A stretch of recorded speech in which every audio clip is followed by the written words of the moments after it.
नमो सद्गुरु भक्त कल्याण मूर्ती, नमो सद्गुरु भास्करा पूर्ण कीर्ती। मस्तक हे पायावरी वार करी संताच्या, वार करी संताच्या, वार करी संताच्या। हे पायावरी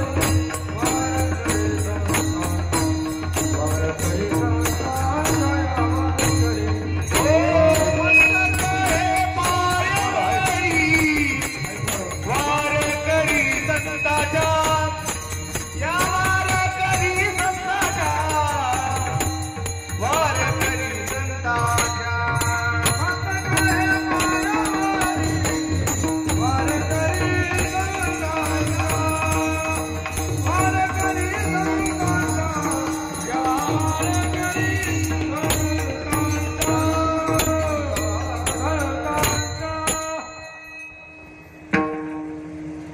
एक एका साह्य करू, एक एका साह्य करू, अवघे धरू सुपंथ।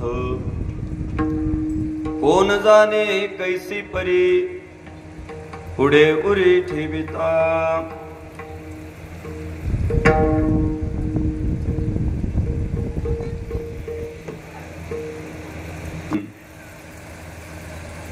धर्मवीर छत्रपती संभाजी महाराजांचा आहे, तो संपन्न होतोय ज्या भूमीमध्ये धर्मवीर छत्रपती संभाजी महाराजांनी अखेरचा श्वास घेतला, ज्या भूमीमध्ये धर्मवीर छत्रपती संभाजी महाराजांचं अत्यंत पवित्र अशा रक्ताचा स्त्राव ह्याच भूमीमध्ये झाला। महाराजांचं रक्त या भूमीत सांडलं आणि त्या धर्मपंढरी असणाऱ्या पुण्यभूमी वडूनगरीमध्ये आज मोठ्या संख्येनं हिंदू बांधव उपस्थित झाले आहेत। कदाचित एखाद्या सर्वसामान्य बुद्धीला प्रश्न पडू शकतो की बलिदान दिन धर्मवीर छत्रपती संभाजी महाराजांचा आहे आणि या भोंग्यांवरती विठ्ठल विठ्ठल का ऐकायला येत आहे? या भोंग्यांवरती ज्ञानेश्वर महाराज की जय, तुकाराम महाराज की जय का ऐकायला येत आहे? बलिदान दिन धर्मवीर छत्रपती संभाजी महाराजांचा आहे आणि त्या निमित्तानं वारकरी कीर्तन ठेवण्यामागे कारण काय असेल तर पहिल्यांदा ते समजावून सांगतो। धर्मवीर छत्रपती संभाजी महाराज समिती वडू बुद्रुक व समस्त ग्रामस्थ वडू बुद्रुक व सकल हिंदू समाज महाराष्ट्र राज्य यांनी जे हे वारकरी कीर्तन ठेवलंय ना, यामागे एक दृष्टिकोन आहे। तो दृष्टिकोन असा आहे की संतांचं आणि शूरांचं कार्य एक आहे, कार्य। संतांचंही काम धर्माचं रक्षण आहे आणि शूरांचंही काम धर्माचंच रक्षण आहे। सांगू आपल्याला, या महाराष्ट्राचं जे महानत्व टिकलंय, या महाराष्ट्राचं जे मोठेपण टिकलं, ते कुणाच्या ताकदीवर टिकलं माहित आहे? या महाराष्ट्रामध्ये संत जन्माला आले ज्ञानोबा तुकोबांच्या रूपानं, म्हणून या महाराष्ट्राचं महानत्व टिकलं आणि या महाराष्ट्रामध्ये शूर वीर जन्माला आले छत्रपती शिवाजी महाराज, धर्मवीर छत्रपती संभाजी महाराजांच्या रूपानं, म्हणून महाराष्ट्राचं महानत्व टिकलंय। साधा सरळ प्रश्न आहे, महाराष्ट्र कुणाचा? असा प्रश्न जर कुणी विचारला तर आपण उत्तर देऊन टाकतो महाराष्ट्र ज्ञानोबा तुकोबांच्या वारकऱ्यांचा.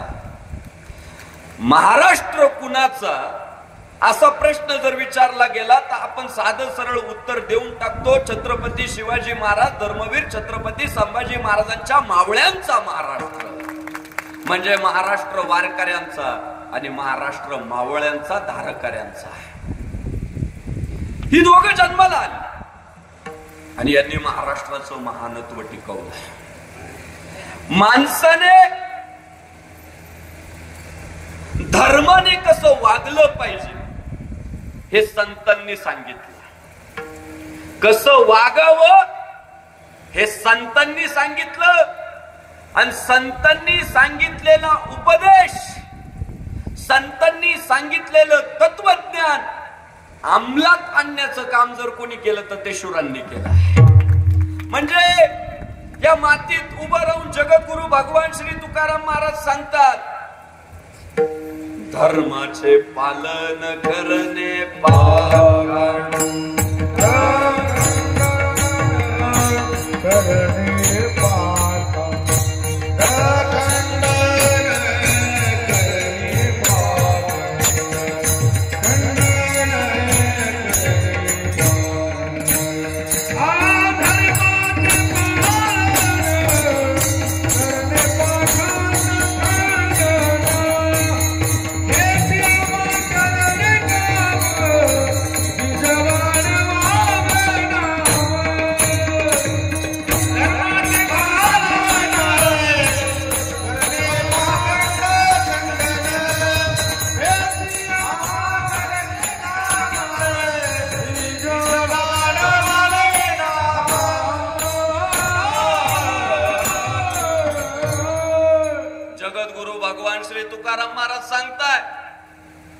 धर्माचे पालन करणे पाखंड खंडन. आपण जन्माला आल्यानंतर धर्माचं रक्षण केलं पाहिजे आणि अधर्माचा नायनाट केला पाहिजे. सत्याचं रक्षण केलं पाहिजे, असत्यावर मात केली पाहिजे.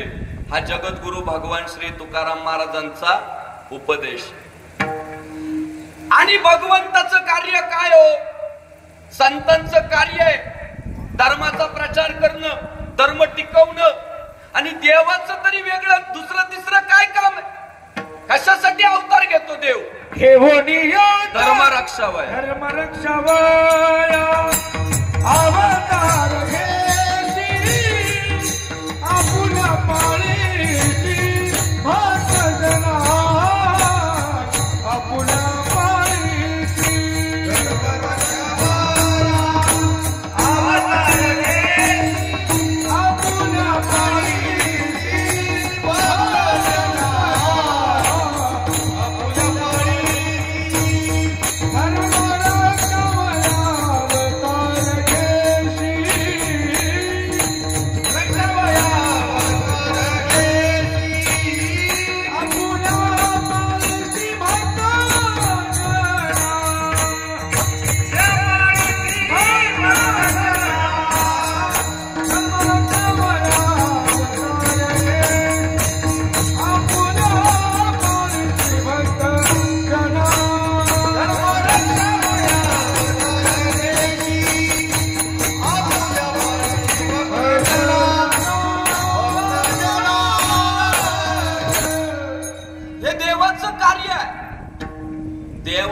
अवतार घेण्यामागचं कर्तव्य काय? देवाचं अवतार घेण्यामागे दृष्टिकोन काय? देव कशासाठी अवतार घेतो तर संतांनी सांगितलं, धर्म रक्षा वया अवतार घेसी आणि आपुल्या पाळीसी भक्तजना. देवाचा अवतार सुद्धा धर्माच्याच रक्षणासाठी आहे. भक्त राखी पायापाशी आणि दुर्जनाशी संवारी. दुर्जनांचा नायनाट करण्यासाठी आणि सज्जनांचं रक्षण करण्यासाठी भगवंताचा अवतार. आणि संतांचा अवतार कशासाठी आहे? धर्माचे पालन करणे पाखंड खंडन. संतांचंही अवतारामागचं कर्तव्य तेच आहे. फक्त फरक एवढा आहे, संतांची वाणी काम करते आणि शूरांची तलवार काम करते. संत संत वाणीने धर्माचा प्रचार करतात आणि शूर तलवारीने धर्माचा प्रचार करतात. विठ्ठल विठ्ठल.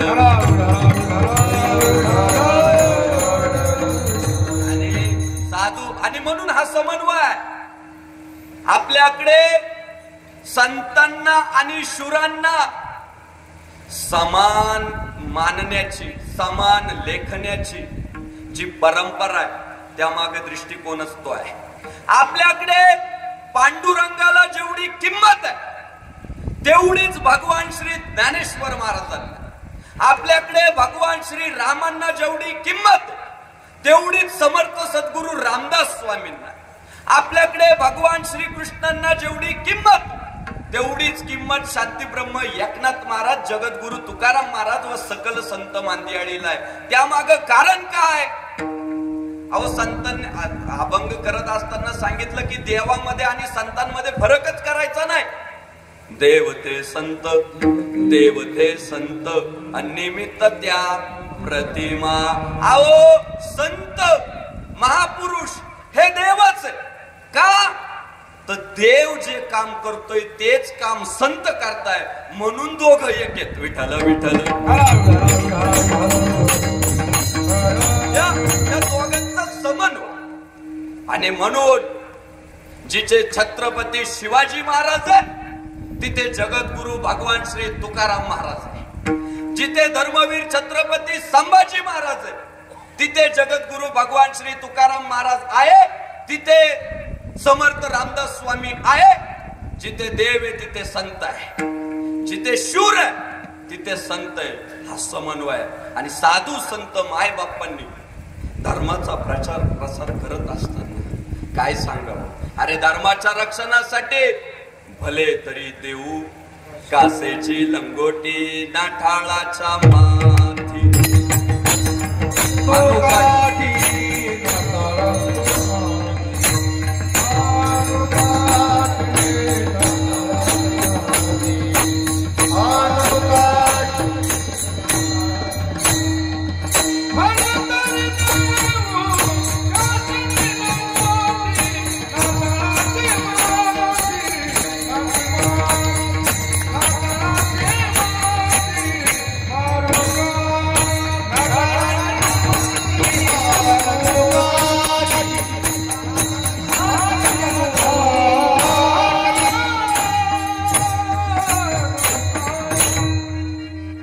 ज्या काळामध्ये या महाराष्ट्रामध्ये वेगवेगळे विचार प्रवाह वाहत होते, एका बाजूला अहिंसा परमो धर्म,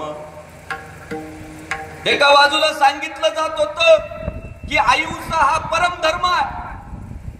जगद्गुरु भगवान श्री तुकाराम महाराजांनी समाजाचा अभ्यास केला.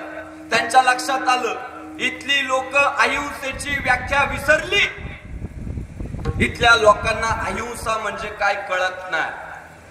अहिंसेची व्याख्या अशी झाली, एक गालात मारली तर दुसरा गाल पुढं करायचा, दुसरी गालात मारल्यावर तिसरा गाल पुढं करायचा, आणि मग समोरच्याला लाज वाटल आणि मग तो चौथी मारणार नाही. ही अहिंसेची व्याख्या झाली. जगद्गुरु भगवान श्री तुकाराम महाराज लोकांना प्रबोधन करत असताना समजून सांगू लागले की अरे बाबांनो, तुम्हाला अहिंसेची अर्थात दयेची व्याख्याच कळत नाहीये. महाराजांचाच अभंग आहे, दया क्षमा शांती आणि तेथे देवाची वसती. अहो ज्याच्या अंगी दया आहे, ज्याच्या अंगी क्षमा आहे, ज्याच्या अंगी शांती आहे, त्याच्या ठिकाणी स्वतः देव वास्तव्याला येतो. हे भगवान श्री तुकाराम महाराजांचं तत्वज्ञान. मग कधीतरी छत्रपती शिवाजी महाराज आमच्या जगद्गुरु भगवान श्री तुकाराम महाराजांकडे गेले. कीर्तन ऐकलं. कीर्तनात दया क्षमा शांती आणि तेथे देवाची वसती. छत्रपती शिवाजी महाराज म्हटले, महाराज ऐकायला छान वाटतंय हो, ऐकायला छान वाटतंय, दया क्षमा शांती तेथे देवाची वस्ती. पण का हो भगवान श्री तुकाराम महाराज, तो अब्जुल्ला जेव्हा महाराष्ट्रावर चालून आला, आमच्या तुळजाभवानी मातेचं देऊळ उद्ध्वस्त केलं, पंढरपुरात ज्याने राडा घातला, त्या अब्जुल्ल्याच्या वेळी जर मला हा अभंग आठवला असता, दया क्षमा शांती आणि तेथे देवाची वस्ती. हा अभंग जर मला आठवला असता तर कदाचित या महाराष्ट्रातलं एकही देऊळ शिल्लक राहिलं नसतं, या महाराष्ट्रातील एकही मानव हिंदू शिल्लक राहिला नसता, आणि या महाराष्ट्रामध्ये पूजेसाठी गाय शिल्लक राहिली नसती, दारात तुळशीचं वृंदावन शिल्लक राहिलं नसतं. त्यामुळं त्यावेळी मला हा दया क्षमा शांती तेथे देवाची वसती हा अभंग आठवून चाललं नाही. त्यावेळी मला दाखवून द्यावं लागलं धर्मासाठी झुंजावे, झुंजोनी अवघ्यासी मारावे, आणि मारिता मारिता घ्यावे राज्य आपुले. त्यावेळी मला कोथळा काढल्याशिवाय पर्याय नव्हता. त्यावेळी मी कोथळा काढला. अब्दुल्ल्याचा 40,000 सैन्य घेऊन आलेला अब्दुल्ल्या. पण माझ्या गनिमी काव्यानं, माझ्या धैर्य शक्तीने, माझ्या विचारांच्या चारित्र्याच्या प्रभावानं मी अब्दुल्ल्या सारख्या राक्षसाचा कोथळा काढला. आणि या महाराष्ट्रातल्या सर्वसामान्य जनतेला एक आत्मविश्वास आला की आमचे छत्रपती शिवाजी महाराज अब्दुल्ल्या सारख्याचा जर कोथळा काढू शकता तर औरंगजेबाला पुरून उरणार, हा विश्वास त्या काळात आला. आणि सर्वसामान्य महाराष्ट्रातलं दरी खोऱ्यातलं वाडी वस्तीतलं पोरग गरजू लागलं. भवानी मातेचा लेख तो महाराष्ट्राचा राजा आहे, चुकला नाही कुणा समोर, दुर्जनांचा तो काळ आहे. कुणी चुकत असेल तर त्याला सत्याची वाट दाखवा, आणि तरी जर धर्माविरोधात कोण नडत असेल तर त्याला छत्रपती शिवाजी महाराजांच्या मावळ्यांची जात दाखवा. हा आत्मविश्वास या मराठी मनामध्ये महाराष्ट्राच्या मातीत रुजला, वाढला. छत्रपती शिवाजी महाराज म्हणताय मग माझं चुकलं का? मी तेव्हा म्हणायला पाहिजे होतं का अहिंसा परमो धर्म? मी म्हणायला पाहिजे होतं का दया क्षमा शांती तेथे देवाची वस्ती? जगद्गुरु भगवान श्री तुकाराम महाराजांच्या लक्षात आलं हाच भ्रम संपूर्ण महाराष्ट्रात पसरला आहे. इथल्या विचारांमुळे, इथले विचार व्यवस्थित समजावून न घेतल्यामुळे इथल्या लोकांमध्ये भ्रम झालाय. संतांनी बरोबर सांगितलं पण समजून घेणाऱ्यांनी चुकीचं समजून घेतलं.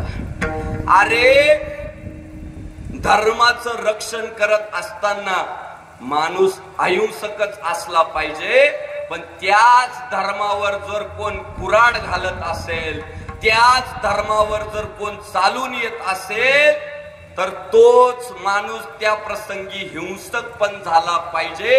जगद्गुरु भगवान श्री तुकाराम महाराजांचा अभंग सांगतो ज्यात त्यांनी अहिंसेची अर्थात दयेची व्याख्या सांगितली. दयातीचे नाव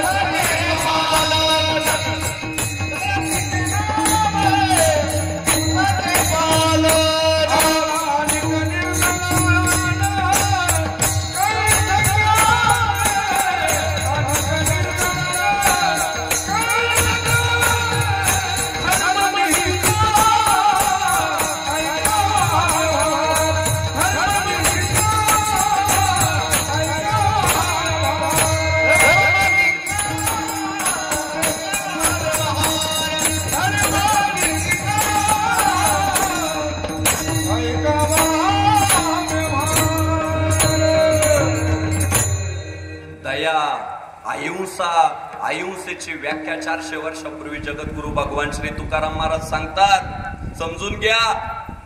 दया तिचे नाव, भूतांचे पालन, अनेक निर्दळन कंटकाचे. जगद्गुरु भगवान श्री तुकाराम महाराज या मावळ प्रांतामध्ये भ्रमंती करतात. ज्या पोरांना भ्रम झालाय, ज्या पोरांना तत्वज्ञान समजत नाही, विचारांचे चुकीचे अर्थ लावले जात आहे, त्या भाग पिंजून काढत भगवान श्री तुकाराम महाराज बुडते हे जन न देखवे डोळा आणि येतो कळवळा म्हणून या लोकांना सत्य कळत नाही. म्हणून भगवान श्री तुकाराम महाराजांनी गाथेमध्ये दयेचीच व्याख्या सांगितली, अहिंसेचीच व्याख्या सांगितली. काय म्हटले?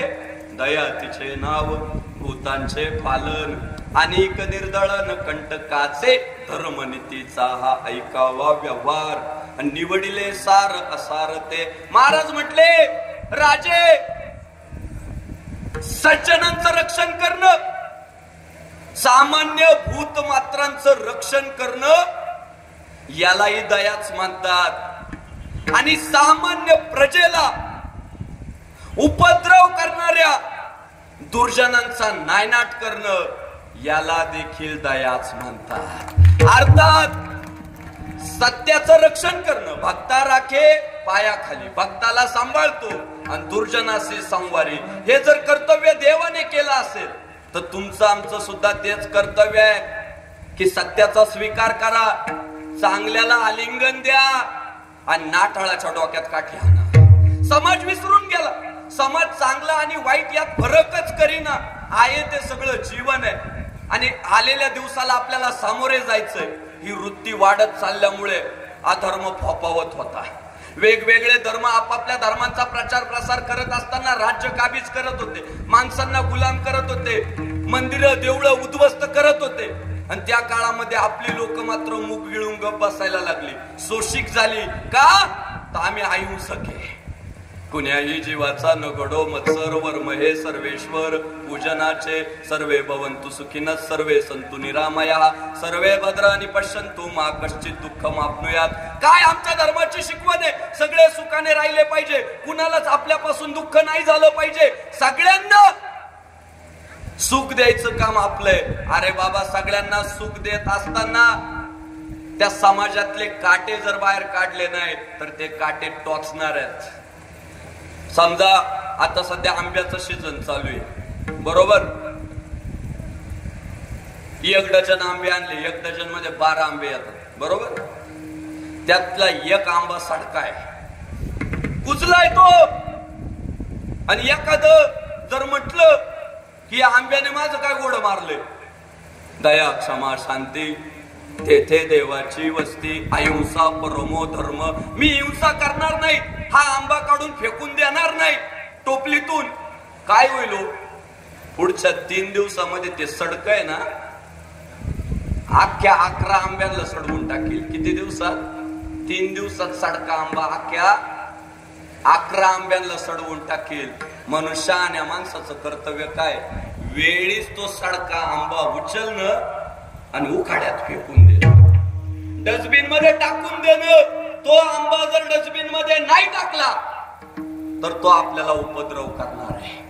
आणि म्हणून ही खऱ्या अर्थानं दयेची व्याख्या आहे. आपण जीवन जगत असताना आपल्याला कळालं पाहिजे सत्याचं समर्थ. आज लोकांचं काय झालंय माहितीये का स्वभाव? मी नीट वागतोय ना, मला बाकीच्यांशी कर्तव्य नाही. सरळ लोक म्हणतात आपण चांगलं करीत राहावं, आपण व्यवस्थित वागत राहावं. अरे तुम्ही व्यवस्थित वागत असताना तुम्ही जर गाजर गवत उपटून नाही फेकलं तर तुमचं पीक वाढणार आहे का? शेतकऱ्याच्या अवलादी आपण. शेतकरी शेती करत असताना एखादं बियाणं पेरतो, बियाणं पेरल्यानंतर 15 दिवसात ते उगवून येतं. 15 दिवस गेले, 25व्या दिवशी बियाणा बरोबर तिथं गाजर गवत पण उगतं. आपल्या महाराष्ट्रात काँग्रेस म्हणतो आपण त्याला, काँग्रेस पण उगतंय. मला सांगा, ते काँग्रेस जर उपटून नाही फेकलं शेतातलं, मला सांगा शेतातलं काँग्रेस जर उपटून नाही फेकलं तर जे तुम्ही पेरलंय ना खाण्यासाठी, समाजाच्या सेवेसाठी, ते पेरलेलं पीक वाढणार आहे का? काँग्रेस वाढू देत असतं का दुसऱ्या पिकाला? शेतातलं काँग्रेस दुसऱ्या पिकाला वाढू देत का? अहो नाही वाढू देत. काँग्रेस अशी जाते, एखादं जरी झाड टिकलं तरी ते तिथं 100 झाडं तयार करतंय, जास्त पण कमी नाही. त्यामुळं शेताच्या कोपऱ्यात सुद्धा शेतातलं काँग्रेस असता कामा नये, हा शेतकऱ्याचा धर्म आहे. जर शेतकऱ्याचे बच्चे असतील तर माझं बोलणं कळल. काय करतो जातीवंत शेतकरी? काँग्रेस उपटून फेकतो, हरळ उपटून फेकतो, गाजर गवत उपटून फेकतो. तेव्हा जे पेरलेला गहू आहे, ज्वारी आहे, बाजरी आहे, तिची कणस आपल्याला पाहायला भेटतात. आणि हेच संतांनाही कळालं आणि शूरांनाही कळालं. म्हणून साधू संतांनी सांगितलं कसा असला पाहिजे पुरुष.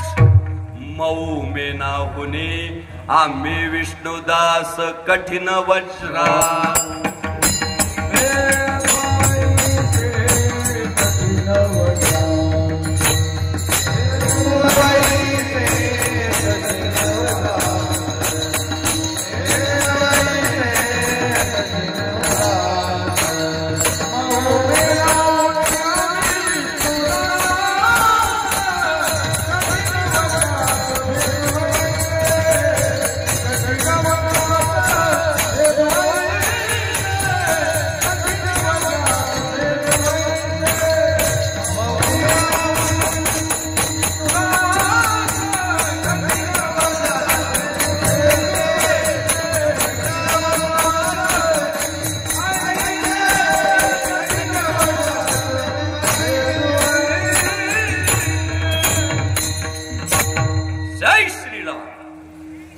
काय सांगितलं संतांनी?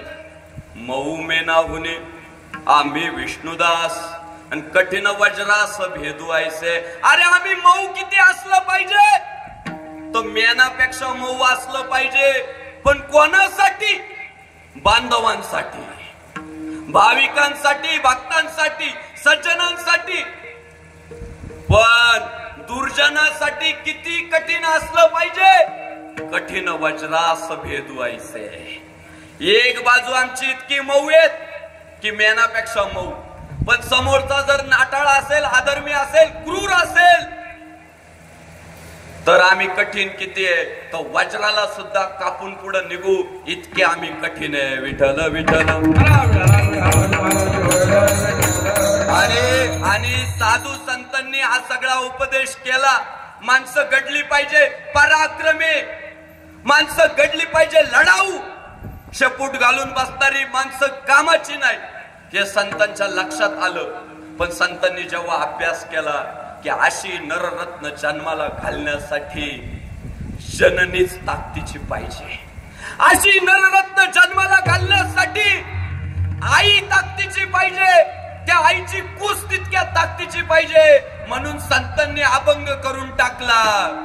शुद्ध बीजा पोटी फळे रसाळ गोमटी. अरे त्याच्यासाठी बीज शुद्ध असावं लागेल, पवित्र असावं लागेल, चारित्र्यवान असावं लागेल, शक्ती संपन्न असावं लागेल. म्हणून आपल्याला जर पराक्रमी पोरं जन्माला घालायचे असतील तर माझ्या हिंदू बांधवांनो आपल्याला अगोदर पराक्रमी माता जन्माला घालावा लागणार आहे. आपल्याला अगोदर पराक्रमी माता घडवावी लागणार आहे. पहिल्यांदा जर आपल्याला जास्तीत जास्त लक्ष कुणावर द्यावं लागणार आहे तर स्त्रीवर द्यावं लागणार आहे समाजातल्या. का? तीच छत्रपती शिवाजी महाराजांना जन्माला घालू शकते, तीच धर्मवीर छत्रपती संभाजी महाराजांना जन्माला घालू शकते, आणि तीच माऊली ज्ञानोबा तुकोबांना सुद्धा जन्माला घालू शकते. म्हणून आपल्याला जर पुढच्या काळामध्ये या हिंदू बांधवांमध्ये नरसिंह जन्माला यावे असं वाटत असेल तर जिजाऊ आई साहेबांसारख्या सिंहणीला जन्माला घालावं लागणार आहे, घडवावं लागणार आहे. जगद्गुरु भगवान श्री तुकाराम महाराजांनी सांगितलं, आपुलिया हिता जो असे जागता आणि धन्य माता पिता तयाचिया. अरे जगद्गुरु भगवान श्री तुकाराम महाराजांनी उपदेश तर भरपूर केले, लोकांना तयार करायचं काम भरपूर केलं, पण काही लोक सुधारले, काही बिघडले. भगवान श्री तुकाराम महाराजांनी काय करू नये सगळे प्रयत्न केले. लागून या पाया विनवितो तुम्हाला आणि करेटाळी बोला मुखी नाम. तुकाराम महाराजांनी विनंती करून पाहिली, अरे तुमच्या पाया पडतो, देवाचे वा, एकनिष्ठ वा, धर्मनिष्ठ वा. पाया पडून सांगितलं, पाया पडून लोकांना कळालं नाही, उपदेश करून सांगितलं. आता तरी पुढे हाची उपदेश आणि नका करू नाश आयुष्याचा. पुढे उपदेश करून सांगितलं की तुमच्या आयुष्याचा वाटोळा करून घेऊ नका, मी तुम्हाला उपदेश करतोय, सुधरा. उपदेश करून पण नाही ऐकलं. शेवटी तुकाराम महाराजांना समाजाची काळजी इतकी होती, शिव्या देऊन सांगितलं, किती सांगू तरी ना ऐकती पटकीचे आणि पुढे शिंदळीचे रडतील. अरे तुम्ही रडाल रे, नंतर रडाल. आम्ही सांगतोय उजळा वया आलो वाटा, खरा खोटा निवाडा. अरे आम्ही वैकुंठ वासी आलो याची कारणासी, बोलिले जे ऋषी साच भावे वर्ताया. अरे बाबा आम्ही जाडू संतांचे मार्ग, साधू संतांनी जे सांगितलंय ते तुमच्या पर्यंत आणून पोहोचवतोय. तुम्ही सुधरा. उपदेश केला, शिव्या दिल्या, विनंती केली, पण लक्षात आलं की काही लोकांमध्ये बदल झाला, काहींमध्ये झाला नाही. तुकाराम महाराजांना कोणीतरी विचारलं याचं कारण काय? तुम्ही तर सगळ्यांना सारखं सांगितलं. तुकाराम महाराज म्हटले, गावात जेव्हा पाऊस पडतो तेव्हा पाऊस असं म्हणतो का मी फक्त भांडाऱ्याच्याच घरावर पडल. आता वडू गाव आहे नाही काय, मी फक्त छत्रपती संभाजी महाराजांच्या स्मारकावरच पडल, समाधी स्थळावरच पडल, टॉयलेटवर अजिबात पडणार नाही, शाळेवर पडणार नाही, ग्रंथालयावर पडणार असं म्हणतो का पाऊस? पाऊस सर्वत्र सारखा पडतो, पण ज्या मातीत बीज उगवण्याची क्षमता असते त्याच मातीतली बीज अंकुरतात. खडकावर पडलेलं बी उगवत नाही का? त्या मातीमध्ये ती गुणवत्ता नाही. तुकाराम महाराज सुद्धा म्हटले, मी सगळ्यांना सारखा उपदेश केला, पण काहीच लोक सुधारले, काही सुधारले नाही. त्याचं एकमेव कारण त्यांचं जन्मस्थान, अर्थात वैज्ञानिक अनुवंशिक प्रॉब्लेम येते म्हटले. अनुवंशिक, ते कुळच चांगलं नव्हतं, ती जननी चांगली नव्हती, हे कारण होतं.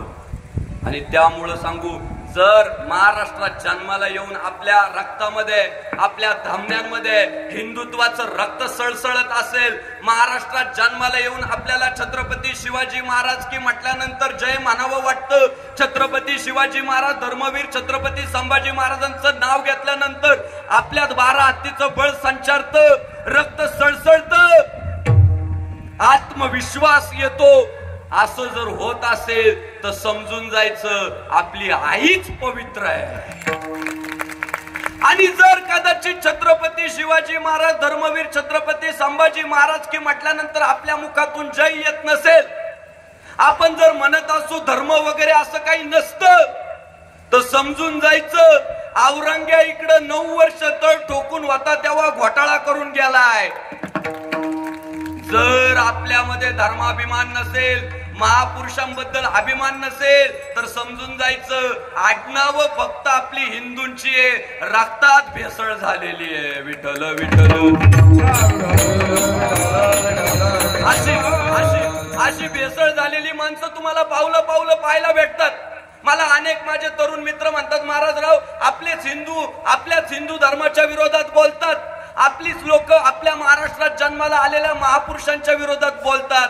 मी त्यांना सांगत असतो, बाळांनो, ती आपल्याला आडनावानं आपली वाटतात, अनुवंशिकतेने ते वेगळेच आहे.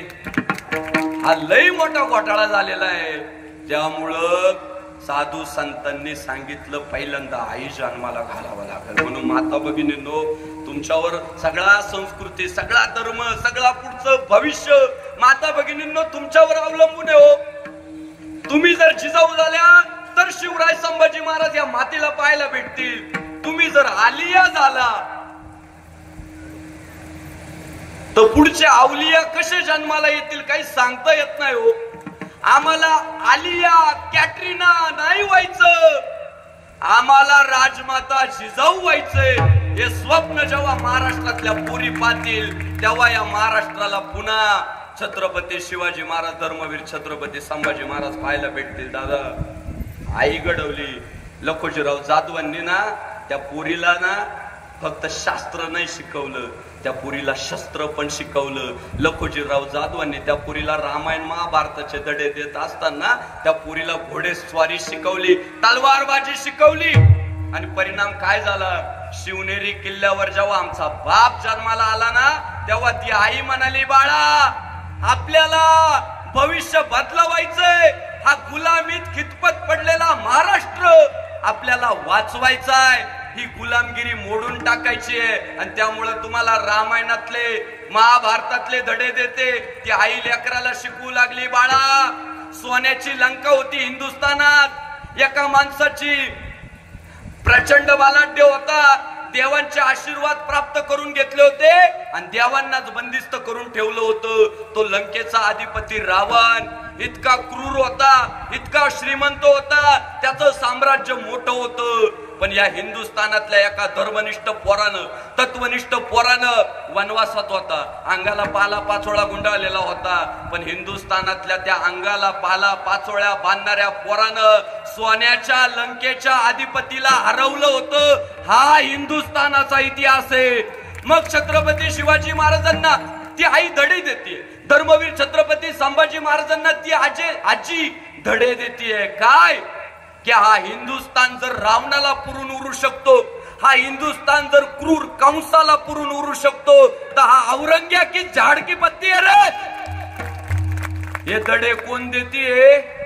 आई देती. आई ती आई म्हणत नाही घरात वय, ती आई म्हणत नाही तुला काय करायचंय, तुला काय सोशल मीडियावर व्यक्त होऊन करायचंय आणि तुझ्या एकट्यावर सगळा धर्म अवलंबून आहे का, असं बोलणारी आई नव्हती. ओ माहित करून घ्या, जिजाऊबाई साहेब समजून घ्या, छत्रपती धर्मवीर संभाजी महाराजांची आजी आहे, छत्रपती शिवाजी महाराजांची आई आहे. त्या माऊलीने 2 देव घडवले, 2. त्या माऊलीने तिच्या हयातीत 2दा छत्रपती शिवाजी महाराजांचं मृत्यूपत्र हाताने बनवलंय. काय धाडसी आई असेल ती. अहो त्या आईच्या मनाचा विचार करा थोडा. जेव्हा छत्रपती शिवाजी महाराज आग्र्याला जाताय, तेव्हा जिजाऊबाई साहेब छत्रपती शिवाजी महाराजांचं मृत्यूपत्र तयार करून घेते. तिला माहित आहे औरंग्या किती क्रूर आहे, किती कपटी आहे, त्याची नीतिमत्ता कशा पद्धतीची आहे. त्या आईला माहिती आहे दगा फटका होऊ शकतो. ती स्वराज्य जननी वराचं मृत्यूपत्र बनवून घेते. आणि दुसऱ्यांदा जेव्हा अफजल खानाचा वध करण्यासाठी महाराज गेले, तेव्हा एकदा राजमाता जिजाऊबाई साहेबांनी महाराजांचं मृत्यूपत्र करून घेतलं. म्हणजे काय, जिजाऊबाई साहेबांनी कधीच स्वप्न नाही पाहिलं माझी पोरं खूप वर्ष जगली पाहिजे, असं जिजाऊबाई साहेबांनी स्वप्न नाही पाहिलं. जिजाऊबाई साहेबांनी स्वप्न पाहिलं माझी पोरं जोपर्यंत जगतील तोपर्यंत धर्मासाठी वाघासारखी जगली पाहिजे. माझी पोरं मी धर्माच्या रक्षणासाठी जन्माला घातली आहे, सत्याच्या रक्षणासाठी जन्माला घातलेली आहे. म्हणून माझं हिंदू हृदय सम्राट बाळासाहेब ठाकरे म्हणायचे, आज बाळासाहेबांची खऱ्या अर्थानं महाराष्ट्राला गरज भासते. हिंदू हृदय बाळासाहेब ठाकरे म्हणायचे, अरे 100 वर्ष कोल्हा लांडगा होऊन जगण्यापेक्षा ना रे 25च वर्ष वाघासारखं सिंहासारखं जगा. हे हिंदू हृदय सम्राट बाळासाहेब ठाकरेंचे सुद्धा विचार होते. ते विचार आले कुठून? ते जिजाऊबाई साहेबांपासून आले. आणि जिजाऊबाई साहेबांच्या त्या प्रेरणेमुळं जिथला भगवा संकटात आला होता, जिथला राम संकटात आला होता, जिथला विठ्ठल, जिथली तुळजाभवानी, जिथली गोमाता, जिथली आई बहीण संकटात आली होती, त्या सुलतानी सत्तांवर मात करत माझ्या हिंदवी स्वराज्य संस्थापक छत्रपती शिवाजी महाराजांनी या महाराष्ट्रामध्ये भगवा फडकावला. हे जिजाऊ मातेचं सगळं कर्तव्य आहे, हे जिजाऊ मातेचं सगळं कौशल्य आहे. म्हणून महाराज सुद्धा म्हणतात, कुळी कन्या पुत्र होती जे सात्विक, दयाचा हरिक वाटे देवा. त्याचं कौतुक देवाला तर वाटतं, पण धन्य माता पिता दयाची. छत्रपती शिवाजी महाराजांनी भगवा फडकवून दाखवला, हिंदवी स्वराज्याची स्थापना झाली. आणि या मातीमध्ये सर्वसामान्य लोकांच्या मुखातून एक उद्गार निघाला, चिरल्या जरी आमच्या नसे तरी उधळण होईल भगव्या रक्ताची, आणि फाडली जरी आमची छाती तरी मूर्ती दिसेल छत्रपती शिवाजी महाराजांची.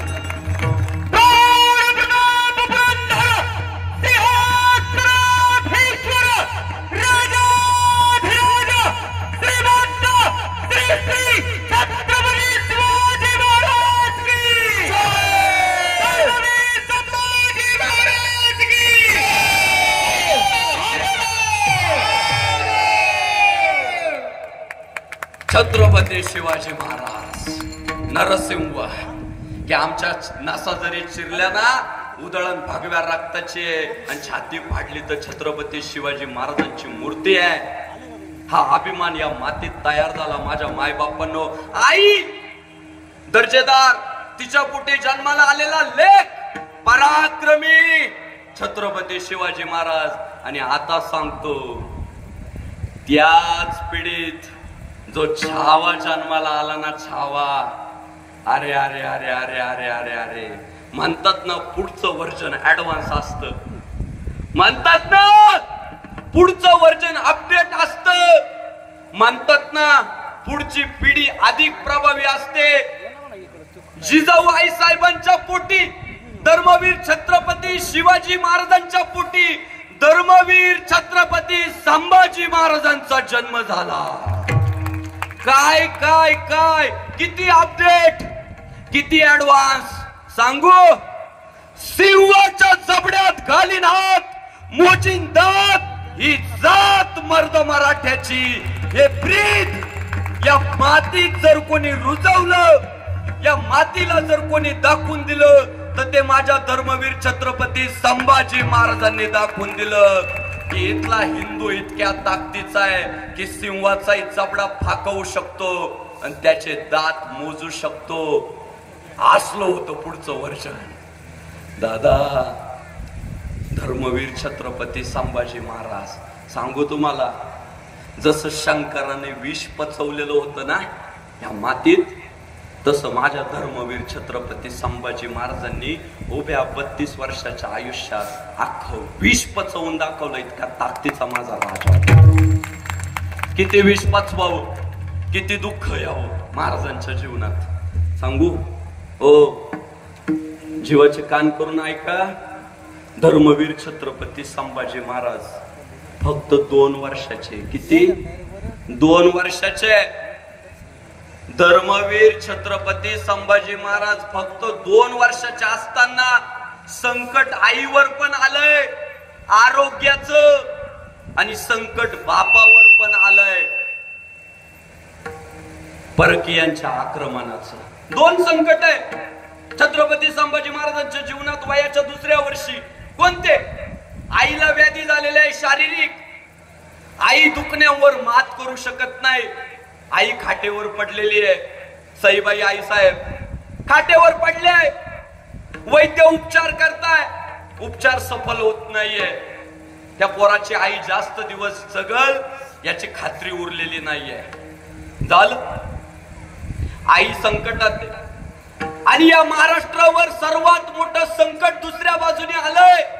त्या म्हणजे 1 नाही 2 नाही तब्बल 40,000चं सैन्य घेऊन अफजल खान महाराष्ट्रावर चालून आलाय.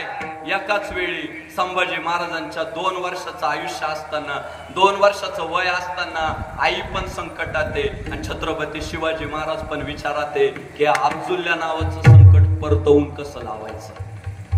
छत्रपती शिवाजी महाराजांना अफजुल्ल्याच्या मोहिमेमध्ये व्यस्त व्हावं लागलं. सईबाई आईसाहेब अंथरुणात पडल्याय.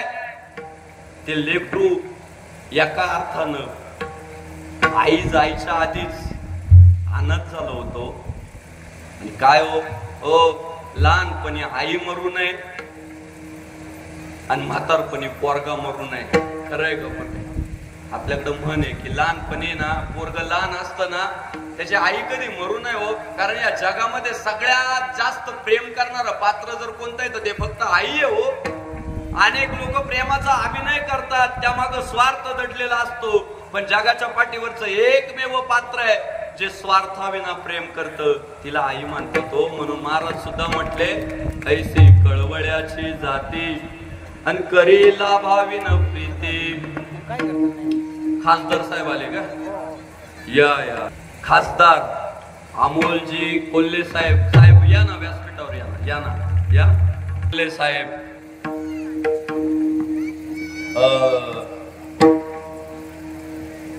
साहेब खासदार आहेत, साहेब राजकारणात आहे. पण साहेब तुम्हाला मी जे व्यासपीठावर बोलवलं ना या धर्म मंडपाच्या, ते कशासाठी बोलवलं माहितीये का? या व्यक्तिमत्वामुळे ना माझे धर्मवीर छत्रपती संभाजी महाराज घराघरात पोहोचले. जेव्हा भविष्य काळामध्ये ना, ऐका बरं का, म्हणजे खरं बोलतो, प्रामाणिक कीर्तनकार आहे. भविष्यात शिवचरित्र टिकवण्यामध्ये आपल्याला बाबासाहेब पुरंदरेंचं नाव घ्यावं लागतं. शिवचरित्र टिकवण्यामध्ये आपल्याला वासी बेंद्रेंचं नाव घ्यावं लागतं. पुढच्या कदाचित आपण नसू तेव्हा, पण जेव्हा विषय निघेल ना, धर्मवीर छत्रपती संभाजी महाराजांचं चरित्र टिकवण्यामध्ये आमच्या अमोल कोल्हे साहेबांचं नाव घ्यावं लागेल. साहेब, मला राजकारण कळत नाही, आता तुम्ही राजकारण करताय, पण मी जो फॅन आहे ना, ते शिवपुत्र संभाजी मधला फॅन आहे मी. या बाबाला मी जे पाहतो ना, अहो गावागावात जेव्हा आम्ही जातो ना, काल मी कापूरहोळला होतो. कापूरहोळ मध्ये गेलो, गाडी पाटील बसले इथं, सगळी गाडी कंपनी. पहिलं वाक्य काय होतं माहितीये या अमित भाऊचं? तो म्हणाला, महाराज या कापूरहोळ मध्ये धाराऊ माता की विजय पुढे सांगणार आहे की सईबाई गेल्यानंतर धर्मवीर छत्रपती संभाजी महाराजांना आईच्या दुधाची गरज होती, आणि ते दूध पुन्हा आयऱ्या गायऱ्याचं पाजून चालणार नव्हतं, तर पराक्रमीच घराण्यातलं पाहिजे होतं. म्हणून जिजाऊबाई साहेबांना धाराऊ माता गाडे कापूरहोळच्या त्यांनाही अपत्य झालेली होती. जिजाऊबाई साहेब म्हटले, माझ्या पराक्रमी घराण्याला फक्त गाड्यांचंच दूध चालू शकतं, म्हणून धाराऊ मातेचं दूध संभाजी महाराजांना पाजलेलं होतं जिजाऊबाई साहेबांनी. हे महाराष्ट्राला माहित नव्हतं. कापूरहोळ मध्ये गेल्यानंतर आमचा अमित भाऊ गाडे म्हणाला की जेव्हा शिवपुत्र संभाजी ही मालिका घराघरात पोहोचली आणि धाराऊ माता कापूरहोळ मध्ये जन्माला आल्या हे माहित झालं, तेव्हा कापूरहोळ मध्ये शिवभक्तांची, शंभू भक्तांची गर्दी वाढली. मग याचं श्रेय कोणाला द्यावं लागेल? अमोल कोल्हे साहेबांना द्यावं. त्यांचं धर्माचं काम आपल्याला लक्षात ठेवलं पाहिजे. मी तुमच्या चरणी नतमस्तक होतो. तुमच्या म्हणजे आम्ही 1,00,000 कीर्तन करून जेवढं प्रबोधन होणार नाही, या व्यक्तिमत्वानं ती मालिका साकारून पुढच्या 50 वर्षात जितकं प्रबोधन होणार नाही तितकं प्रबोधन करून साहेब तुमच्या चरणी कायम स्वरूपी नतमस्तक. जय श्रीराम. आता धावपळेल, तुम्हाला खूप शुभेच्छा. आणि संभाजी महाराजांच्या चरित्र प्रसारासाठी एकदा आपल्याला साहेबांसमोर धर्मवीर छत्रपती संभाजी महाराजांचा जय जयकार करायचा आहे. धर्मवीर छत्रपती संभाजी महाराज की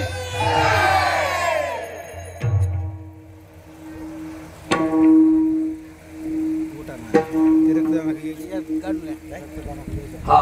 साहेबांसोबत सन्माननीय आमदार अशोक पवार, आता हत्ती के पाव में सबके पाव. जय श्रीराम. धर्मवीर छत्रपती संभाजी महाराजांची आई 2 वर्षाच्या असताना निघून गेली. संकट वर गाव, संकट संकट संकट सगळं संकटच.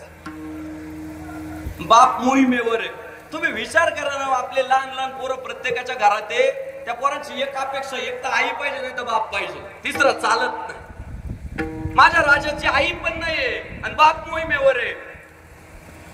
धर्मवीर छत्रपती संभाजी महाराजांचा सांभाळ जिजाऊबाई साहेब करताय.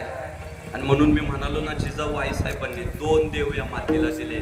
पहिले छत्रपती शिवाजी महाराज आणि दुसरे छत्रपती संभाजी महाराज. हे 2 देव दिले. संभाजी महाराज लहानचे मोठे व्हायला लागले. प्रचंड पराक्रमी, प्रचंड अभ्यासू आहे बरं. अहो वयाच्या 8व्या 9व्या वर्षापर्यंत सगळ्या भाषा येत आहे त्यांना. त्यांना पोर्तुगीजांची भाषा येते, त्यांना इंग्रजांची भाषा येते, त्यांना मुघलांची भाषा येते. 1 नाही 3 नाही, ऐतिहासिक पुराव्यानुसार किमान 15 पेक्षा जास्त भाषा महाराजांना अवगत आहे. अवगत. आपली मराठी नीट नाही. हिंदीचे तर काय 3-13 झाले आपल्याला माहिती आहे. म्हणजे आपल्या लोकांनी जर संभाजी महाराज वाचले असते तर अडचणीत नसते आले. हिंदीचा घोटाळा होतोय अख्खा आणि इंग्रजीचा ना आपला तर ऋणानुबंधच. त्यामुळं सगळी भेसळ झाली. पण धर्मवीर छत्रपती संभाजी महाराज प्रचंड प्रचंड विद्वान आहेत, अभ्यासू आहे, शास्त्रांचं अध्ययन केलंय. सांगू तुम्हाला, शास्त्रांचं अध्ययन करत असताना शास्त्राचा पण अभ्यास केलाय.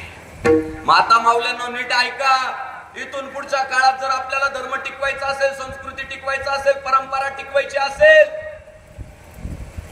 तर सांगू, इथून पुढच्या काळात आपल्याला फक्त पोरांना पुस्तकं वाचणारे बनवून चालणार नाही. पोरांना शस्त्र सुद्धा चालवायला शिकवलंच पाहिजे. पोर शस्त्र शास्त्र पारंगत पाहिजे. हल्ली झालंय असं हुशारलंय पण भिंगाचा चष्मा, त्याचा चष्मा काढून फेकला का संपली त्याची बुद्धी. काहींच्या अंगात ताकद लई पण गाडीवरनं कुत्र्याला लाथ आणतंय, बैलाचं शपूट वडीतंय, त्याला खाली बसवतंय. अर्थात काय, त्या शक्तीचा वापर कुठं करायचा याची अक्कल नाही. आता आमचा एक मित्र आहे, त्याने पोरांच्या तब्येती होत्या असं ऐकलं कोल्हापूरला गेल्यावर. त्याने आपलं 18 वर्षाचं पोरग कोल्हापूरला पाठवलं. 3 महिन्यात 3.5 लाख रुपये खर्च केला त्याच्यावर. काय खाऊ घाली तुझं काय माहिती, काहीच नाही. त्या पोराने फक्त खायचं, झोपायचं, उठायचं, व्यायाम करायचं. खायचं, झोपायचं, उठायचं, व्यायाम करायचं. अहो 3च महिन्यात ते इतकं माजलं, इतकं माजलं, इतकं माजलं. घरी आल्या आल्या त्याने बापच उचलून टाकला. त्या बापाचा मला फोन, महाराज काय चुकलं माझं. म्हटलं तुमचं चुकलं एवढंच, तुम्ही त्याचं शारीरिक सौष्ठव वाढवलं, बौद्धिक सौष्ठव वाढवलं नाही. शरीर घडवत असताना आपल्याला बुद्धिमत्ता सुद्धा घडवावी लागेल. आपल्या काही पोरांच्या अंगात ताकद नाही पण मेंदू गुडघ्यात. गाडीवर लिहितय नाडला की तोडला, कोणाला? चुलत भावाला. गाढवपणाचं ना, कोणाला लात मार. अरे आपल्या ताकदीचा उपयोग कशासाठी झाला पाहिजे? आपल्या ताकदीचा यदा यदा हि धर्मस्य ग्लानिर्भवति भारत, आमच्या ताकदीचा उपयोग धर्मावर संकट आल्यानंतर झाला पाहिजे. आपल्यात अडचण काय झाली माहितीये का? चुलत भावाला नाडायचं, आजाला नाडायचं, मामाला कोर्टात खेचायचं, याच्यात आपली ताकद खर्च होते. आणि महाराष्ट्रात कोणी औरंग्याचं स्टेटस टाकलं का गपचूप घरी बसायचं, म्हणायचं कायदा सुव्यवस्था बघून घेईल. खरंय का खोटे? अरे या महाराष्ट्रात जर कोण औरंग्याचं स्टेटस ठेवत असेल ना, तांडव झालं पाहिजे त्या गावात. जो औरंग्या या महाराष्ट्राचा शत्रू आहे, त्याचं जर स्टेटस आणि डीपी त्याचं उदात्तीकरण करण्याचं काम जर या महाराष्ट्रात कोण करील तर त्या गावात तांडव झालंच पाहिजे. तर आम्ही छत्रपती शिवाजी महाराज, धर्मवीर छत्रपती संभाजी महाराजांचे वारसदार आहे. त्यावेळी मात्र म्हणायचं नाही नाही कायदा सुव्यवस्था बघून घेईल, आणि चुलत्याला काठीने हाणतोय तेव्हा नाही म्हणत कायदा सुव्यवस्था बघून घेईल. म्हणजे आमचा कायदा पण स्वार्थापुरता आहे, चमडी बचाव कायदा आहे आमचा. अंगावर येत असलं का कायदा सुव्यवस्था बघून घेईल, आणि हाताखालचं गिऱ्हाईक असेल तर मग हात साफ करायचा. कोणतं कायद्याचं पालन करतोय आपण? असं सोयीचा कायदा नसावा. छत्रपती संभाजी महाराजांना जे घडवलंय ना, ते अशा पद्धतीने घडवलेलं आहे. छत्रपती शिवाजी महाराजांनी मोठे मोठे पंडित आहेत, विद्वान आहेत महाराजांचा बौद्धिक विकास करण्यासाठी, आणि मोठे मोठे मल्ल आहेत संभाजी महाराजांची कसरत घडवून घेण्यासाठी. आणि असले बनले महाराज, असले बनले महाराज. ओ छत्रपती संभाजी, मी बोलतो पुढे तुम्हाला, काय लय मोठ्या अडचणी झाल्या. छत्रपती ना संभाजी महाराज सगळ्यांना पुरून उरले, घरातले फितूर नव्हते व्हायला पाहिजे.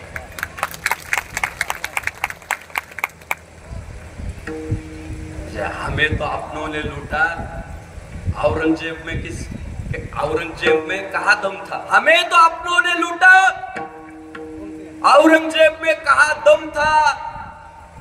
हमारी कश्ती डूबी वहा जहां पाणी कम था. जिथं भावनेचा ओलावा नव्हता, जिथे धर्माबद्दलची निष्ठा नव्हती, ती सावत्र आई सोयराबाई तिच्या काही चुकीच्या